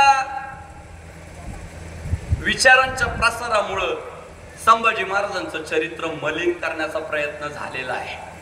त्याच्यात अनेक जवळचे मंत्रिमंडळातले सदस्य पण कारण आहे, पण त्याची जी मूळ जी होती ती सोयराबाई होती. आणि अडचण अशी झाली की सईबाई तर वैकुंठवासी झाल्या. छत्रपती शिवाजी महाराजांचा जेव्हा राज्याभिषेक झाला तेव्हा राणी म्हणून अभिषेक कोणाचा झाला? सोयराबाईंचा. मग सोयराबाईंच्या मनात काय आलं, राणी जर मी असेल तर माझा पुत्र राजाराम आहे, पुढचा वारस राजाराम असला पाहिजे. हा जो पुत्रमोह म्हणजे आपल्या इतिहासात पुत्रमोह आडवा आलाय बर का. पुत्रमोह आणि लय घोटाळा केला इतिहासात अक्षय महाराज. जिथं जिथं पुत्रमोह तिथं तिथं अडचणच आहे. रामायणात काय झालं, कैकेयीला पुत्रमोह झाला भारताचा, रामायण घडलं अख्खं. महाभारतात पुत्रमोह कौरव धृतराष्ट्राला. आणि शिवराज्यात सुद्धा त्या सोयराबाईला पुत्रमोह झाला. राजाराम तितका मजबूत नाहीये. कोणत्याही शहाण्या माणसानं ज्याच्यात गुणवत्ता आहे त्याच्यावर जबाबदारी टाकली पाहिजे. हा माझ्या रक्ताचा आहे, माझा आहे म्हणून मी जर त्याच्यावर जबाबदारी टाकील तर 2024 मध्ये मी सांगायची गरज नाही काय होतं ते. माझा पोरगा आहे म्हणून तो गादीवर बसला पाहिजे अशी वृत्ती जागी झाली. त्याच्यात जर गुणवत्ता नसली तर ते काय होतं ते आपण सगळ्यांनी अनुभवलं. आणि ज्याच्यात गुणवत्ता आहे त्याला जर बाजूला केलं तर काय होतं ते डोळ्यासमोर. आणि सोयराबाई मात्र करतीये पण शिवाजी महाराज मात्र ठाम आहेत. प्रचंड बापलेकामध्ये संवाद आहे. अहो छत्रपती शिवाजी महाराज जेव्हा दक्षिण दिग्विजयाला जाताय तेव्हा महाराष्ट्राची जबाबदारी धर्मवीर छत्रपती संभाजी महाराजांवर टाकताय की पुढची तब्बल 1.5 वर्ष महाराष्ट्रात आपलं सैन्यबळ कमी आहे, काय करायचंय ते कर, पण मला पुढच्या 1.5 वर्ष महाराष्ट्रात युद्ध नकोय. मग संभाजी महाराजांच्या लक्षात आलं आता शक्तीपेक्षा युक्तीचा वापर करावा लागेल कारण सैन्यबळ आपल्याकडे कमीच आहे. महाराष्ट्रावर चालून कोण आलेला आहे? दिलेर खान चालून आलेला आहे. मग आता आपल्याला काय केलं पाहिजे? गनिमी कावा केला पाहिजे, कपट केलं पाहिजे. दिलेर खानालाच पत्र पाठवलं कोणी? संभाजी महाराजांनी की मला स्वराज्यामध्ये पाहिजे तशा माझ्या कर्तृत्वाला वाव भेटत नाहीये, मला संधी दिली जात नाही, मला डॉमिनेट केलं जात आहे, माझं खच्चीकरण केलं जात आहे, मला माझं शौर्य गाजवण्यासाठी तुमच्यात यायचंय. अहो तो गनिमी कावा होता पण प्रचार प्रसार असा केला की संभाजी महाराज फितूर झाले. अहो तो फितूर होणारा पोरगा नव्हता, तो छत्रपती शिवाजी महाराजांचा पोरगा होता. त्या रक्तात फितुरी नाहीये, इतकं साधं. ते काय आयरा गायऱ्याचं पोरगा होतं का? तिकीट नाही देत म्हणून मी चाललो. अरे काय नालायकपणा आहे. थोडीफार निष्ठा असते का नाही? 8वा शिवचरित्र मिर्झा राजा जयसिंग जेव्हा महाराष्ट्रावर चालून आला छत्रपती शिवाजी महाराज म्हटले मिर्झा राजा अरे तुझं शौर्य मला माहित आहे रे, तुझ्या हिंदूचं रक्त आहे, तुझ्या रक्तात ताकद किती मला माहित आहे. मिर्झा राजा होणार आहे थोडा धर्मनिष्ठ आणि सोड नाही चाकरी. अरे राजा होण्यासाठी मी लढत नाही रे, मी हिंदुत्वासाठी लढतोय. मिर्झा राजाला तेव्हा छत्रपती शिवाजी महाराज काय म्हणताय? मिर्झा राजे तुम्ही महाराष्ट्राचे राजे व्हा, हा शिवाजी चाकर म्हणून काम करल, फक्त आमच्यात या. हे कोण म्हणतोय? पक्षाचा अध्यक्ष. अध्यक्ष म्हणतो मला तिकीट नको, मी सेवा करतो पण धर्म टिकला पाहिजे, हे महाराज मानताय. आणि त्या महाराष्ट्रात जन्माला आलेल्या आत्ताची पिलावळ 5 वर्ष काम करते कशासाठी? तिकिटासाठी. आणि तिकीट द्यायला पक्षश्रेष्ठी नाही म्हटले. जय श्रीराम. अरे तिकीट द्यायला नाही म्हटले की झालो आम्ही फितूर, आम्ही बंड करू, आम्ही दुसऱ्या पक्षात जाऊ का? आम्हाला तिकीट देत नाही याला धर्मनिष्ठ म्हणता? म्हणजे याचा अर्थ तुम्ही पक्षाशी प्रामाणिक नव्हतेच. अहो प्रत्येक पक्षाचे आपापले विचार आहेत आणि राज्य करण्यासाठी कधीच माणसाने जगायचं नसतं, विचार टिकवण्यासाठी जगायचं असतं. सत्याला सत्य म्हटलं पाहिजे, असत्याला असत्य म्हटलं पाहिजे. खरं मान्य केलं पाहिजे, खोटंही मान्य केलं पाहिजे. ती धर्मनिष्ठाच शिल्लक नाही राहील. धर्मवीर छत्रपती संभाजी महाराजांच्या रक्तात फितुरीचा अनुवंशिकताच नव्हते. तो गनिमी कावा होता. दिलेर खानाला वाटलं हे पोरग जर आपल्याकडे येतंय तर आता युद्ध करायची काय गरज आहे. मग दिलेर खानाने पत्र पाठवलं, तुम्ही केव्हा येता. साधं सरळ आहे. या बाबाचं उत्तर काय माहितीये का, बाबा परत आल्यावर. कळतंय का. अहो जर फितुरत असतात तर शिवाजी महाराज नसताना गेला असता ना. धर्मवीर छत्रपती संभाजी महाराज म्हणतात आमच्या बाबांना परत येऊ द्या, मग मी आलोच तिकडं. म्हणजे याचा अर्थ काय, तो गनिमी कावा होता पण त्या मुघलाच्या आवला दिला कळाला नाही. लेट कळाला, लेट उशिरा कळाला. आणि तोपर्यंत पूर्ण स्वराज्य सुरक्षित ठेवण्याचं काम धर्मवीर छत्रपती संभाजी महाराजांनी केलं. पण या सोयराबाईंनी काही मंत्र्यांना हाताशी धरून चुकीचा प्रचार प्रसार. हा धर्मवीर छत्रपती ते विष पचवणारच व्यक्ती होता. महादेव होता ना तो. खचले नाही, घाबरले नाही. त्या व्यक्तिमत्वानं ज्या छत्रपती शिवाजी महाराजांनी हिंदवी स्वराज्याची स्थापना केली, उभ्या महाराष्ट्र मुलुखामध्ये प्रत्येकाच्या मनावर अधिराज्य गाजवलं, ते छत्रपती शिवाजी महाराज जेव्हा वैकुंठवासी झाले, स्वर्गवासी झाले, ते बाप गेल्याचं दुःख संभाजी महाराजांनी पचवलं.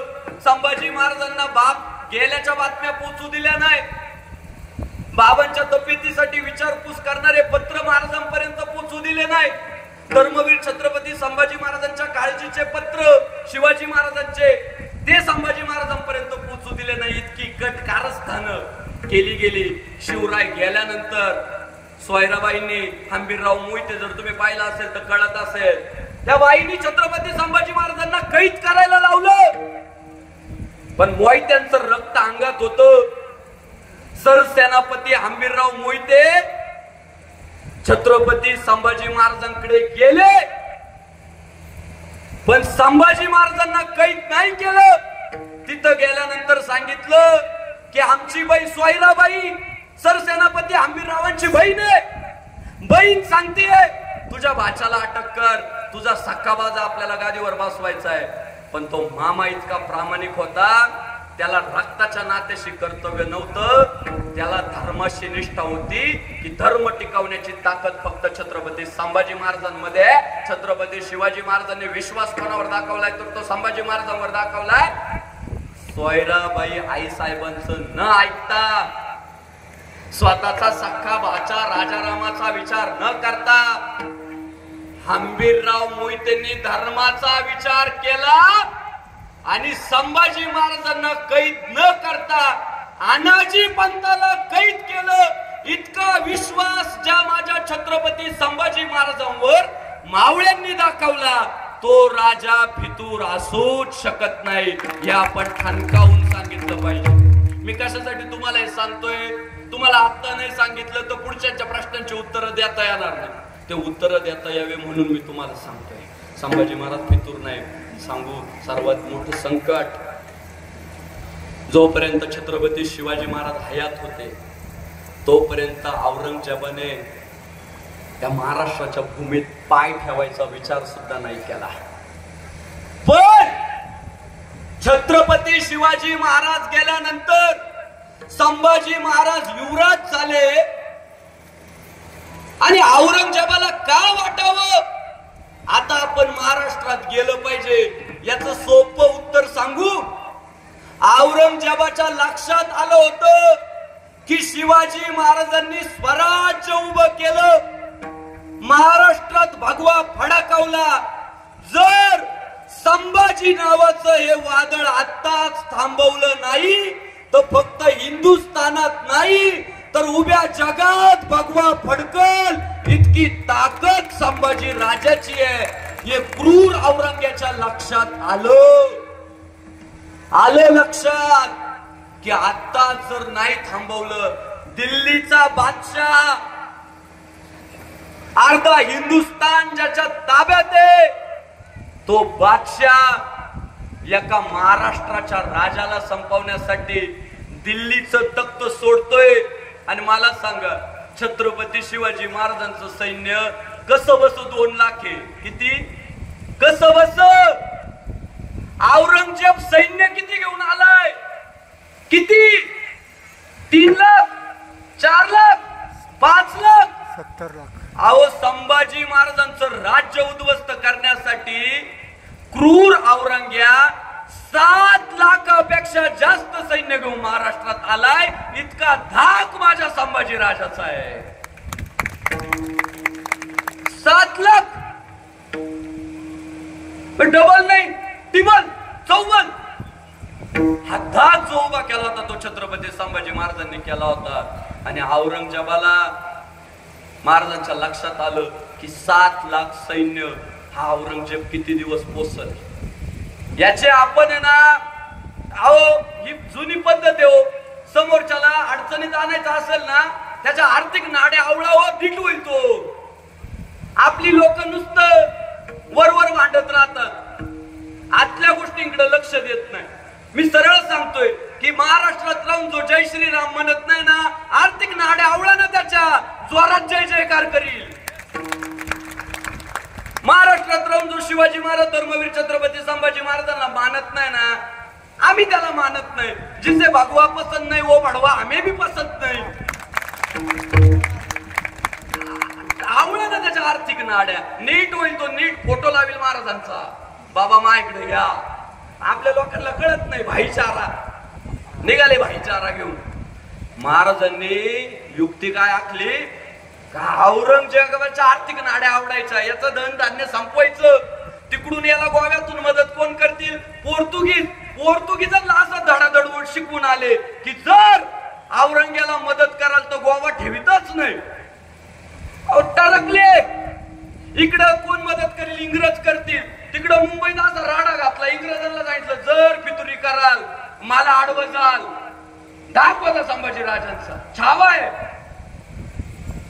ताकद नाही झाली. आणि औरंग्या 1 नाही, 2 नाही, तब्बल 9 वर्ष कासावीस झाला औरंग्या. तो नाशिकचा रामशेज किल्ला मावळ्यांनी तब्बल 4 ते 5 वर्ष लढवत ठेवला. मिळू दिला नाही औरंग्याला. औरंग्याचा इतका भ्रमनिरास झाला, इतका खचला, इतकं नैराश्य आलं.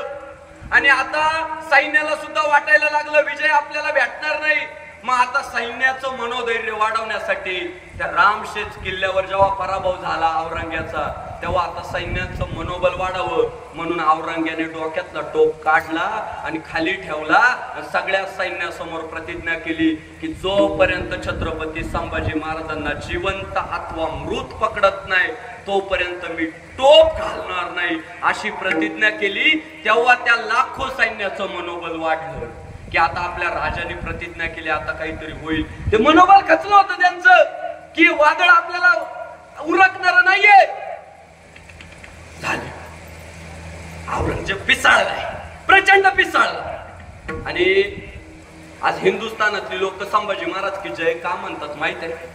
छत्रपती शिवाजी महाराज की जय का म्हणतात माहित आहे? छत्रपती शिवाजी महाराजांनी महाराष्ट्रात स्वराज्य उभं केलं. धर्मवीर छत्रपती संभाजी महाराजांनी 9 वर्ष महाराष्ट्रात औरंग्या झुलवत ठेवला. त्याचा परिणाम असा झाला की उत्तरेतले जे आपले हिंदू राजे होते त्यांना पुन्हा चळवळ करण्यासाठी संधी निर्माण झाली, कारण औरंग्या ठिकाणावर नव्हता. तिकडे परत आपले हिंदू राजे संघर्ष करायला लागले, आपले राजे मिळवायला लागले. बुंदेलखंडातली ती लोक सगळे प्रयत्न करायला लागली की आता औरंग्या दक्षिणेत गेलाय, आता पुन्हा आपले राज्य आपण उभे करू. त्यामुळं छत्रपती संभाजी महाराजांचा, शिवाजी महाराजांचा जय जयकार फक्त महाराष्ट्रात होत नाही तर तो संपूर्ण हिंदुस्थानात होतो. कारण प्रत्येकाला माहित आहे हिंदुस्थानाच्या हिंदुत्वाच्या रक्षणासाठी योगदान शिवाजी राजे शंभूराजांचं आहे.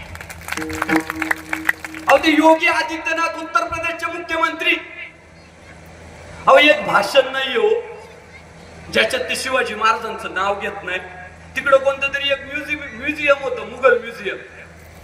योगी आदित्यनाथ म्हटले मुघल म्युझियम काही नाही म्हटले, हे छत्रपती शिवाजी महाराज म्युझियम आहे आजपासून. झालं उत्तर प्रदेश मध्ये. मला लाज वाटते, शिवाजी महाराज आपल्या महाराष्ट्रात जन्माला आले, छत्रपती संभाजी महाराज आपल्या महाराष्ट्रात जन्माला आले. काही लोक शिवाजी महाराज संभाजी महाराजांचं नाव घेत नाहीत. नाव न घेतल्यामुळे संपले हो, संपली. माती झाली माती. डाव्याला गर्दी होईल का नाही प्रश्नचिन्ह आहे. का तर शिवाजी महाराजांना मानायचं नाही, संभाजी महाराजांना मानायचं नाही, स्वार्थापुरतं फक्त तेवढं गोल गोल गोल गोल बोलायचं. ही तुरी सगळी. अहो मी परवा अयोध्येला गेलो होतो. लखनौ मध्ये उतरलो विमानाने. लखनौ पासून अयोध्या 150 किलोमीटर आहे. हे प्रायव्हेट कार मध्ये मी बसलो. उत्तर प्रदेशातला ड्रायव्हर होता. मला कंटाळा आला होता म्हणून मी आपलं गप्पा मारायला सुरुवात केली. म्हटलं मग भैया का से हो आप? उत्तर प्रदेश से भाई. अरे वाह उत्तर प्रदेश, यहाँ के मुख्यमंत्री योगी आदित्यनाथ है ना? हाँ वही वही है. कैसा चल रहा है योगी के राज में? हाँ बहुत अच्छा चल रहा है, बदल रहा है उत्तर प्रदेश. अयोध्या में रामलल्ला बैठ गए, आप क्या चाहिए हमें? कोण बोलतोय? उत्तर प्रदेश मधला ड्राइवर. मी पुन्हा म्हणालो लेकिन योगी आदित्यनाथ को बहुत संघर्ष करना पड़ा. पिछली बार तो हमने एक वीडियो में देखा वो रो रहे संसद में. हाँ उनको तो बहुत तकलीफ हुई, बहुत बहुत विरोधियों ने बहुत तकलीफ दी. मैंने कहा अरे लेकिन संत को तकलीफ देना अच्छी बात नहीं है. भगवंत को आवड़ता नहीं है, वो भगवंत को नहीं जचता. ईश्वर को नहीं अच्छा लगता जब भक्त को तकलीफ होती है. तो योगी जी को तकलीफ नहीं देनी चाहिए थी, वो संत आदमी है. मी असं म्हटल्यानंतर तो उत्तर प्रदेश मधला ड्रायव्हर काय म्हणतोय माहितीये का? हाँ महाराज योगी आदित्यनाथ संत है लेकिन ऐसा वैसा संत नहीं है, वो शिवाजी वाला संत है. ये उत्तर प्रदेश मधला ड्रायव्हर म्हणतो की योगी आदित्यनाथ शिवाजी वाला संत आहे. माझ्या अंगावर काटा आला की उत्तर प्रदेश मधल्या सुद्धा पोराला जेव्हा वीरत्वाचं उदाहरण द्यायचंय, शौर्याचं उदाहरण द्यायचंय, तेव्हा नाव माझ्या छत्रपती शिवाजी महाराजांचं घ्यावं लागतंय. काय अभिमान आहे राव आपल्याला. इथून पुढच्या काळात मी तुम्हाला सांगतो भावांनो, लय दुर्दैव आहे हो. अहो बालाजीला जातात पण रायगडाला जात नाही. बालाजीला जाऊन चप्पी करून येतात, रायगडावर गेले का विचारतात कुठे?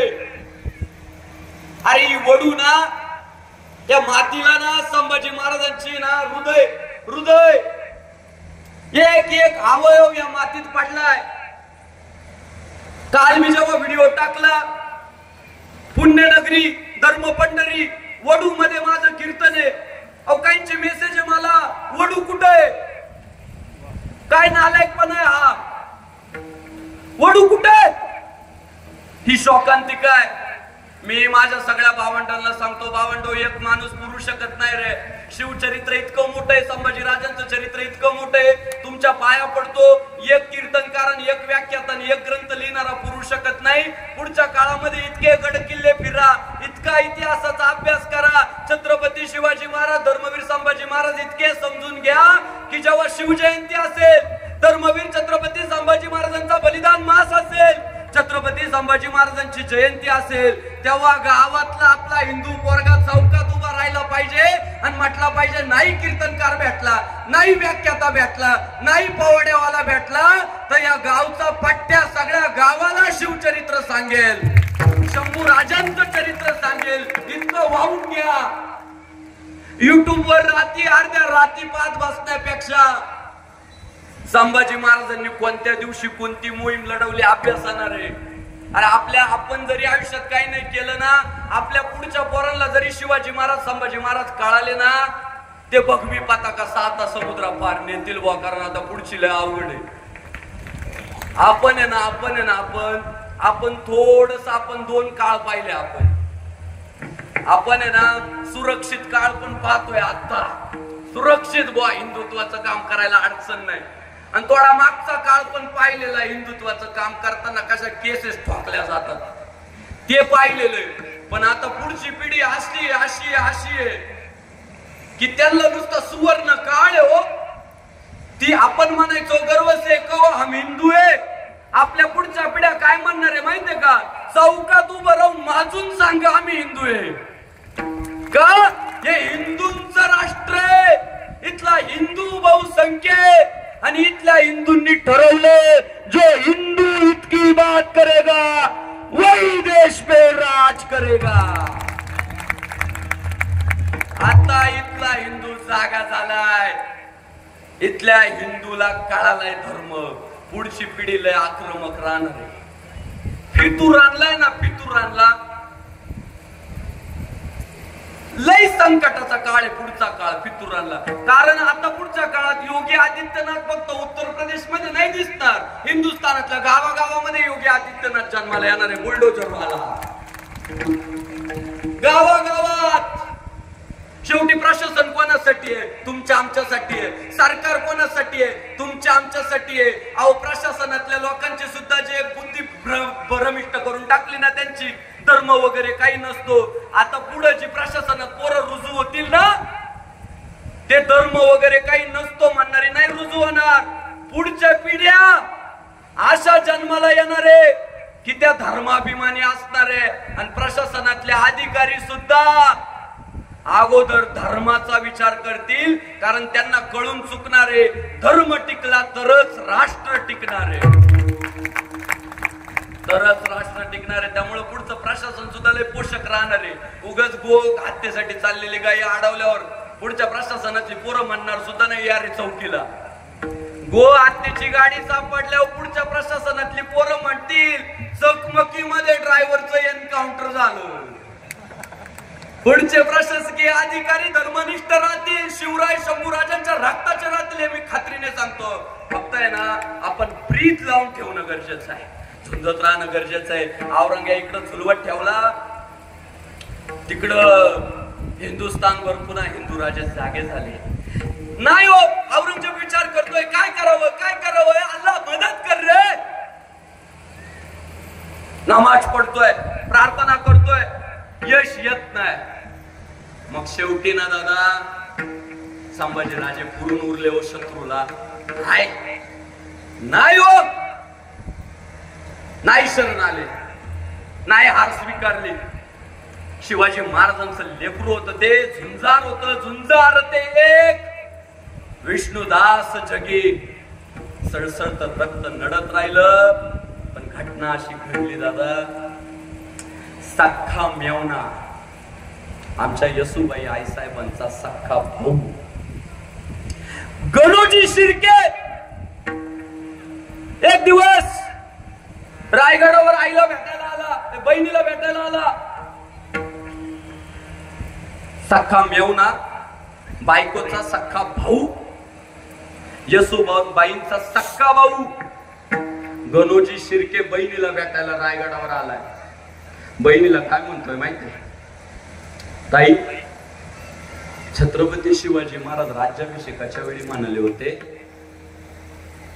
इथे दाभोळचं जे देशमुखीचं वतन आहे ते आपल्याला शिर्क्यांना द्यायचंय.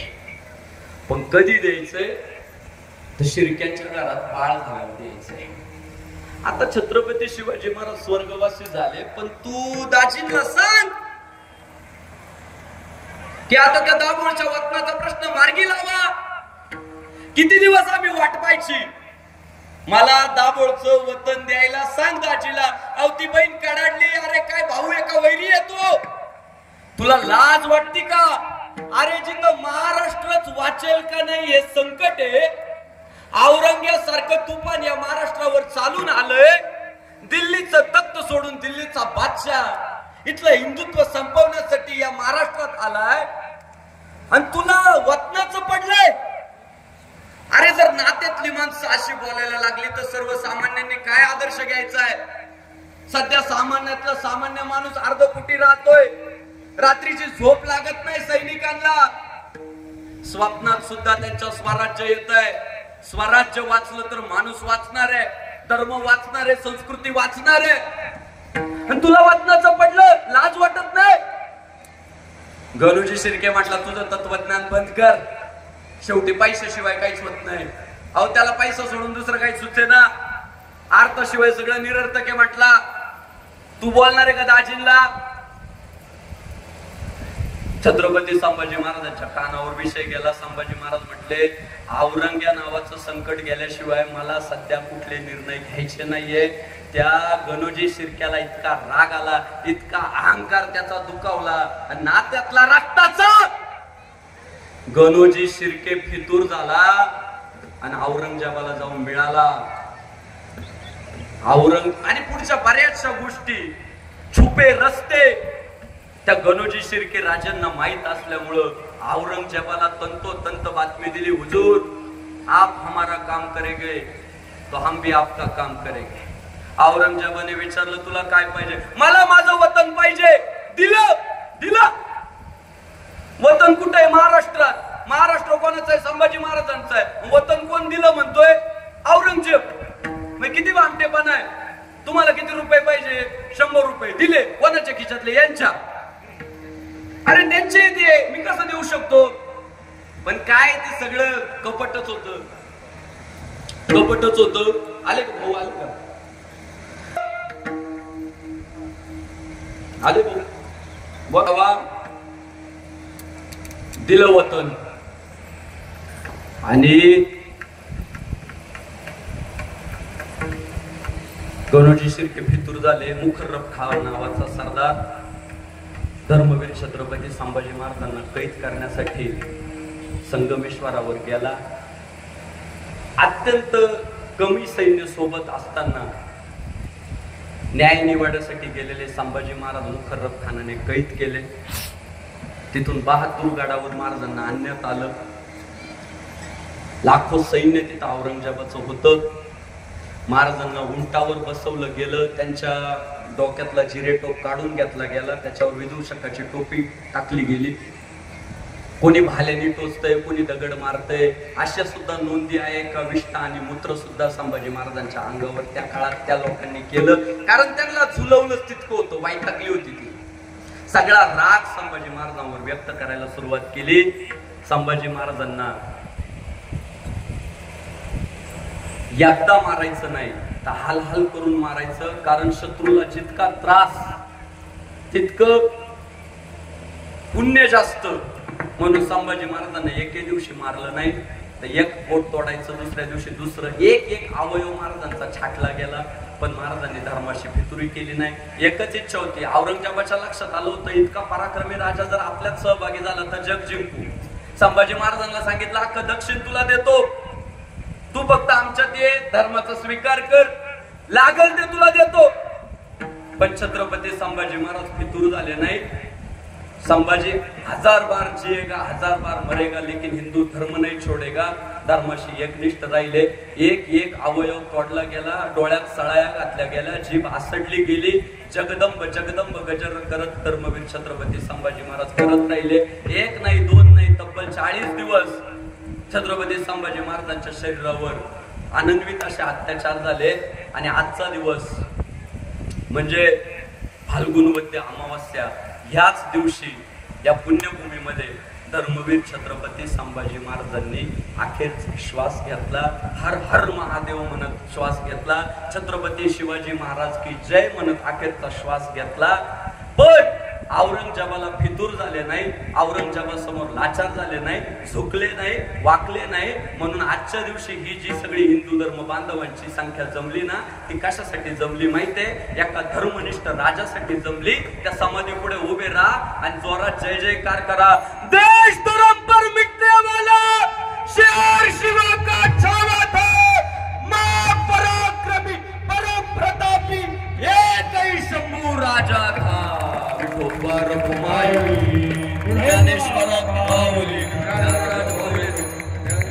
अनेक वर्षांपासून श्री क्षेत्र वडू पुण्यनगरीमध्ये हा सोहळा अर्थात धर्मवीर छत्रपती संभाजी महाराजांचं बलिदान गुरुवर्य मिलिंद भाऊ एक बोटे, मी आमच्या भांडाऱ्यांच्या पोरांना एकच मिनिट आणलं म्हटलं का रे मिलिंद भाऊंचं योगदान काय? त्या पोरांनी, ह्या तरुण पोरांनी उत्तर काय दिलं माहितीये का? आजची जी गर्दी आहे ना, ते सगळं मिलिंद भाऊ एक बोटेचं योगदान आहे. या भंडाऱ्यांच्या पोरांचं उत्तर आहे माझं नाही. मिलिंद भाऊंनी मोठे कष्ट केले, प्रयत्न केले आणि गुरुवर्य मिलिंद भाऊ, अहो हेच सावरकर आहे, हो हेच टिळक आहे, हेच तुकाराम महाराज आणि हेच रामदास स्वामी असतात. आपल्याला कळत नाही, फक्त आपण मेल्यावर फोटो लावितो. मी सध्या पोरांना सांगतो, भिडे गुरुजीच आपले रामदास स्वामी आणि ना आपले मिलिंद भाऊ योग बोटेच आपले तुकाराम महाराज. हेच आपल्याला धर्माची वाट दाखवताय, हेच पोरांना आहे ना माणसं बनवताय. म्हणून हे सगळे महापुरुष ना, यांचा आपल्याला अभिमान असला पाहिजे. यांनी आपल्याला वाट दाखवली. म्हणून काल व्हिडिओत मी म्हणालो ना, गुरुवर्य मिलिंद भाऊ एक बोट्यांच्या आज्ञेने. भाऊंचा मला फोन आला, म्हटले मला गुरुवर्य काल लावतो रे. म्हटलं तुम्ही आहेच ना आमचे गुरुवर्य, तुम्ही नसते तर आम्हाला कोणी शिकवलं असतं. म्हणून मिलिंद भाऊ एक बोटे सगळा भंडारे परिवार वडू गाव आणि सकल महाराष्ट्रातून आलेल्या तमाम शिवभक्तांचं शंभू भक्तांचं हिंदू धर्म बांधवांचं मी इथे मनापासून आभार व्यक्त करतो। मला आज पहिली वेळ आहे की संग्राम बापू भंडारीला मागून लोक सांगताय कीर्तन संपव। ही पहिली वेळ आहे माझ्या आयुष्यातली का संग्राम बापू भंडारे इथं इमोशनल झालाय। रोज संग्राम बापू भंडारे संपवतो लोक म्हणतात चालू राहू दे। आज संग्राम बापू भंडारे बोलतोय लोक सांगताय थांब ना बाबा का तर संग्राम बापू भंडारे आज भावनिक झाला। ही पुण्यभूमी आहे। इथं आहे ना आजारी पडलेलं आणून टाकलं तरी त्याच्यात 12 हत्तीचं बळ संचारण आणि ज्याला अंक सुद्धा वाचता येत नाही ना ते इथं उभं केलं तर शंभू चरित्र सांगल ही या मातीची ताकद आहे।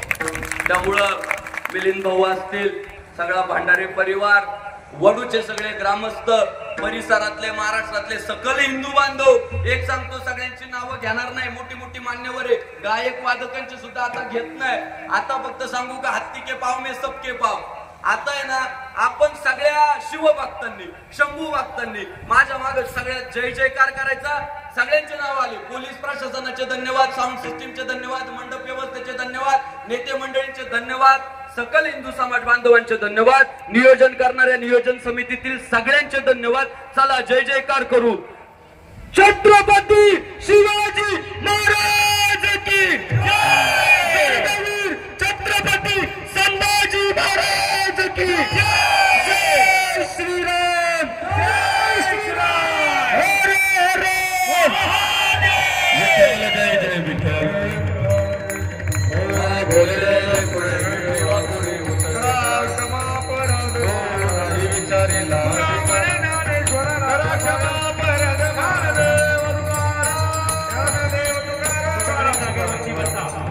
सर्व शंभू भक्तांना विनंती आहे आपण सर्वजण आलेले आहे असे हरिभक्त परायण संग्राम बापू महाराज भंडारे यांची कीर्तन रूपी सेवा झालेली आहे।